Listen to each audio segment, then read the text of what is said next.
My name is Milford, and I live at 200 Calvert Street, Chestertown, Maryland, and I'm retired.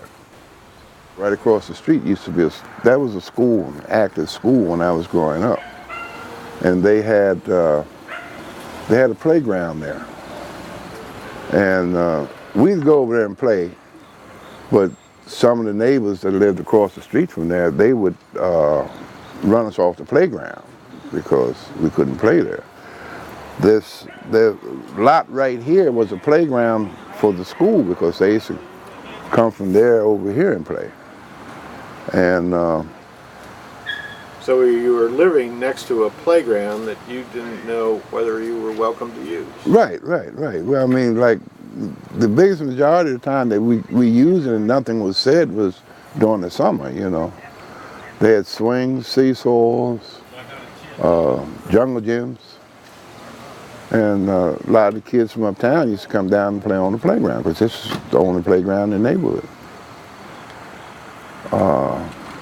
Then they had a big fire escape, the big tube type that went from the bottom all the way up to the top floor there. And we used to crawl up it and slide down it. That was our pleasure, you know. But you also had an incredible experience that people forget about with Chestertown, is that your mother worked with Charlie, did I get this right? Yeah, worked for Charlie Grace. For what was considered known as the Uptown Club. Uptown Club, yeah. She worked there 30 years. And some incredible people came through there, did they not? Quite a few. Before Charlie built his place, the only place we went for entertainment was down to the Armory in downtown, or the Armory down the Centerville used to have dances once in a while. Outside of that, that was it. The first one that I went to, the first big one that I went to, was James Brown. It was held at the Armory, which was downtown on Quickeneck Road. It's a place that, if you don't know anything about it, has a ramp. You had to walk up the ramp inside, then the floor leveled out, and most of the stages were to the left on the inside, where the performers performed. We had tables and chairs around the walls. They were set up in groups of 4s or 2s. If it was more than 6 in a party, we put the tables together. You put your drinks and everything on the table. And we look forward to having a very, very good time. They would always have a small act before the main act came out. Sometimes they were local and sometimes they weren't. But when James Brown came out, I mean, everybody jumped to their feet. They ran to the stage. They wanted to see James Brown. They'd almost knock you down trying to get up to him, and you couldn't get to him.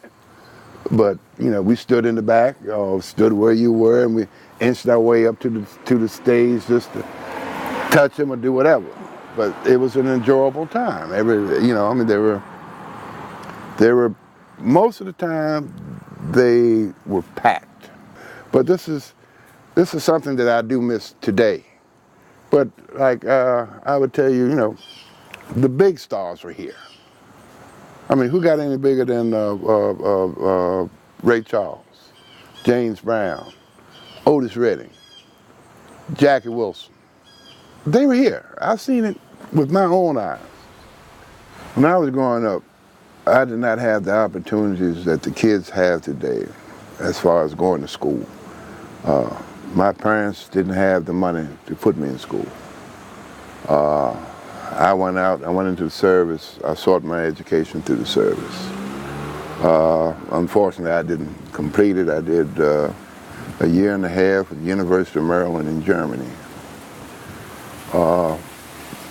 These kids can pretty much write a ticket to the schools they want to go to, what they want to do, and there's plenty of help for them. I mean, there are plenty of grants and what have you out there for them, but they choose not to do this.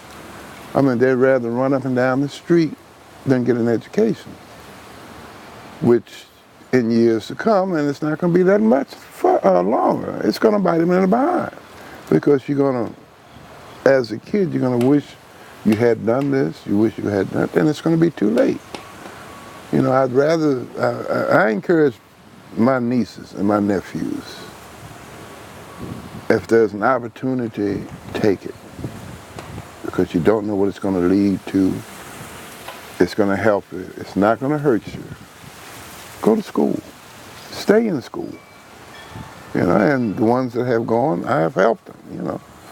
And I'm not, you know, I'm not a rich person, but hey, I want them to do better and have better than what I have. When I was growing up, the majority of Lower Camden Street, and what I'm saying by Lower Camden Street, I'm going from Mill Street down to the waterfront, was, the majority of it was black. Queen Street from Cannon down to the railroad tracks was black, was all black. Beyond Charlie's, there was double row on both sides of the street of row houses that consumed the whole block. Then the ones that were on the left-hand side going up Calvert Street, there was a six or eight apartments behind that one, which Charlie owned. They have replaced them, as you can see, and in the replacement of those, you went from, I'd say, 60 or 70 families down to about 30 families in one block. The other block, you had double the amount of people because they were on both sides of the street. And you went to just about a third of the people. So where did the people go? They didn't move downtown, they didn't move across town, so they had to move out of town. And to me, that's a systematically way of getting us out of town. The average black person in Chestertown cannot afford to buy in Chestertown. I mean, they don't have the jobs, they don't have the money to do it with.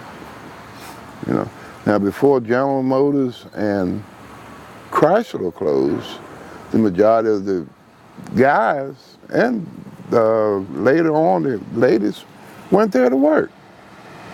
In Delaware? In Delaware, because it was the only place that they could earn money and live accordingly. And that's out. Well, I think both places have closed up. So, you know, there's a flux of people still here in the working age, but there's no work. I miss the first, what they had was called World Cafe down at the firehouse. I miss that because I was working. But all of the follow-up meetings that they've had so far, I have attended. I see great potential with the people that are involved in this. I have a feeling that together we can do something. And things that are really long overdue, culture-wise. I've met a few people in there. I've heard a few ideas. I've read a few of the ideas that they have had, and I feel if they continue on this track, we have something going for us. So, but it has to be a community effort. Can't be an individual effort. The whole shebang has to be the community to come together on this, because you can't do it by yourself.